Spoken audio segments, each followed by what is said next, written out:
I'm doing a review on The Mandalorian, episode 2, called The Child. I think it was called Chapter 2, The Child or something. I want to apologize that this took a while. I'm not gonna lie, I kind of got a little lazy. I just kept telling myself that I was gonna do it later, and I had all this time. And then I waited until right now, today's Thursday, and The Mandalorian episodes come out Friday, so I'm recording this the day before the next episode comes out. So I'm gonna try to get like really early in the morning, like 5 in the morning. This is like 5 in the morning right now. So I'm gonna try to get this out today before episode 3. And I'm gonna try to get episode 3 out as soon as possible. Without further ado, let's get into the review.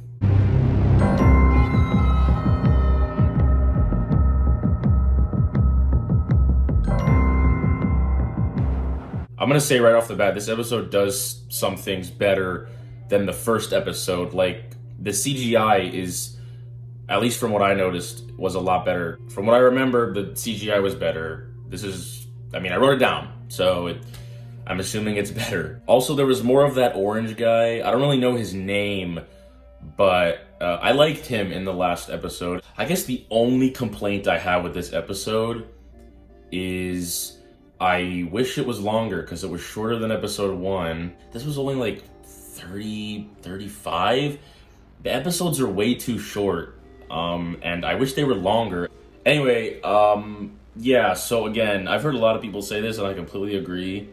Star Wars just works on TV. Obviously, some of the movies, a lot of them are good, some of them are iffy, I'll admit. But the TV shows, basically every Star Wars TV show, animated, and this one, it's been pretty great. Something I also noticed is it also had some Western-like elements to it. Like, I don't know, just kind of like the bounty hunter-esque stuff, and, you know, like the kind of deserty stuff. I don't know, just a lot of the plot stuff, like plot-wise, it felt kind of Western-y a little bit, and I kind of enjoyed that because I actually like Western's one of my favorite genres of anything. One of the things I was a little worried about was that it wouldn't be as good as the first episode, because a lot of shows, what they do is they make their first or second episode like great, and then they just get lazy with the season or the other episodes, and they just don't. They drag you into it with a good episode, like one or two good episodes, and then they just don't care anymore.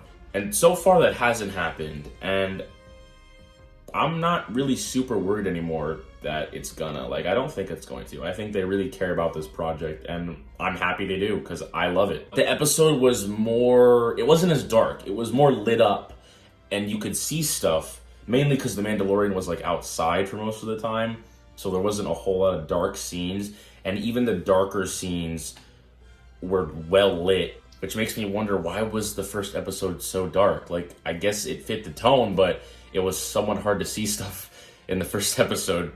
But this episode, I didn't miss anything. I saw everything. Anyway, enough about lighting. That took too long. The Mandalorian still doesn't talk, but I don't mind it personally. I kind of almost like it, and it doesn't bother me at all. I'm still connecting with the character, so I really don't mind that. Again, I have to praise the effects team, or whoever does the effects, because the practical effects are great again. But Baby Yoda, there's a character, spoiler alert, it's like a mini version of like the Yoda species. I don't know what species he is. But they made him CGI in the first episode because he was on the screen for like 2 seconds. But he was practical for the most part. He was practical in this episode, and I love that. Like, I love the blinking because like it doesn't go down all the way, and I don't know. I just love practical effects, and I wish people nowadays did it more. It's like a Disney attraction. When I go on a Disney attraction, for the most part, there's animatronics and like everything's practical, and I love it. But then, and I haven't been to Universal in a while, but then I go to Universal and it's just a bunch of screens, and I don't care. It's like, oh, cool, a screen with fake things all over it. It's kind of like practical effects and CGI. Now, obviously CGI is needed nowadays, but people should use as little CGI as possible and they should use more practical effects. Now, I know practical effects are more expensive, but they just look way better than anything CGI can do. Except maybe Thanos. Thanos looks pretty good. Okay, next topic. Music, great. Again, it's, you know, I think they used some different soundtracks and stuff in this episode, but I loved it, and it was great. It fit every tone perfectly. It wasn't distracting from any scene. It was great. Also, one thing I want to give them credit for, they could have easily used the Star Wars soundtrack, but instead they made an entirely new soundtrack and composed all the music, and I'm gonna give them credit for that. They could have easily just done another Star Wars thing, just like every other Star Wars thing ever created uses the Star Wars music. I'm pretty sure this is the only piece of Star Wars media that doesn't use the Star Wars music. I don't know why I didn't start off with this, but there's a lot of action, like, right off the bat. And it makes the Mandalorian more vulnerable. This whole episode, he's getting his butt kicked. Like, and I enjoyed it because, let's be honest, if this guy was walking around and shooting everyone he saw and there was no tension, you would lose interest so quickly, because every time he saw someone, there'd be no stakes, because you just say, oh, he's gonna kill that guy, oh, he's gonna shoot that guy, and you wouldn't, like, care. You would lose interest. But this episode showed us, hey, he isn't perfect. He can get into danger. He doesn't know everything. He was vulnerable this episode. He got his butt kicked. He was covered in mud at one point because he was fighting this, like, rhino thing. I'll get to that scene later. That was, like, one of the greatest scenes in the episode. He still was awesome. Like, he wasn't just, like, miserable.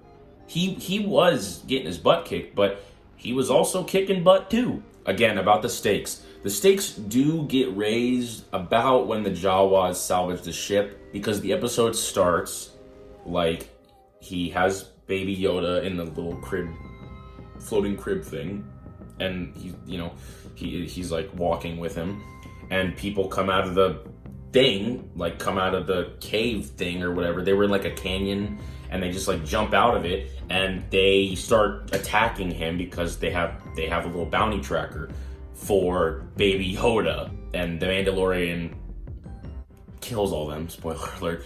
He kills everyone, and he's clearly trying to protect Baby Yoda since there's a bounty on him. So now, what I got from it was like, oh, okay, now all these bounty hunters are coming to get this bounty. Then he is like, okay, well, I gotta get off this planet. So he gets Baby Yoda, and then he goes to his ship, and then the Jawas are salvaging it. So he's like, dude, I can't get off this planet, and people are trying to get this bounty, and they're gonna kill me for it, and they're not trying to capture Baby Yoda, they're trying to kill him. Anyway, yes, so this episode started off better than episode 1. I will admit that, because of the scene I just described. It started off, got you right in the action, and I really enjoyed that. The Jawas were pretty funny. The altercations between the Mandalorian and the Jawas were funny. So back to the action. The action was really good and engaging, and again, there was tension and there was stakes, because you didn't know if Baby Yoda was going to live or not. Everyone kind of knew that, the Mandalorian was going to live, but I still felt tension during this episode because he was getting his butt handed to him. I gotta be honest, he really was, and I didn't think that was going to happen. And during one of the coolest action scenes with great music, the music in this action scene was perfect, was when the Mandalorian the Jawas told him to go get the egg. They told him to go get the egg or whatever, and he had to steal this egg from like this huge rhino hairy creature. I don't know what it was. And it was beating up the Mandalorian. He was thinking in his head, I might die. Because, he had no blasters or anything. He kept getting hit on the ground all the time. His armor was damaged, really damaged. So he got out his knife and went like this. And then the rhino was running right towards them. and then you just see Baby Yoda's hand float, and Baby Yoda is like holding the rhino. I'm gonna call it a rhino, I don't know what it was. Holding like the hairy rhino thing, and he was moving, and you could see, well, you couldn't see the Mandalorian's face, but you could see the Mandalorian kind of look at Baby Yoda and then look at the thing. And it was great. It was, in my opinion, like the best scene in that episode. It was pretty cool. It's also really cool to see people react to the Force that don't really know about it or haven't really heard about it. As the Mandalorian finally got his ship parts and Baby Yoda was coming with him, and you know, the orange guy was walking, he was like, "Tell me what happened again," or whatever. He said something like that. And then the Mandalorian's like, "I'm not really sure what happened. I don't know how to explain it," kind of stuff. Like, he kind of said that. It's really cool seeing people react to the Force that don't know about it, because we, the audience, know about it. This was an awesome episode. I'm still trying to figure out if this was better than the first. I think it was. There was more variety in the first episode of like settings, but on a plot and tension standpoint, this episode was better. There was just a lot more tension this episode, which kind of made me go like, "Oh, okay, whoa." So yeah, right now, I think I'm gonna give it a 9 out of 10. Again, it might be higher. If it's higher, it'll say 10 out of 10 on the screen. I may change my mind to 10 out of 10. I thought this episode was better than the first. I really do. There was way more tension in it, which made it better. So that's my review. I hope you guys enjoyed. I'll see you in the next review, since the episode comes out tomorrow. See you later.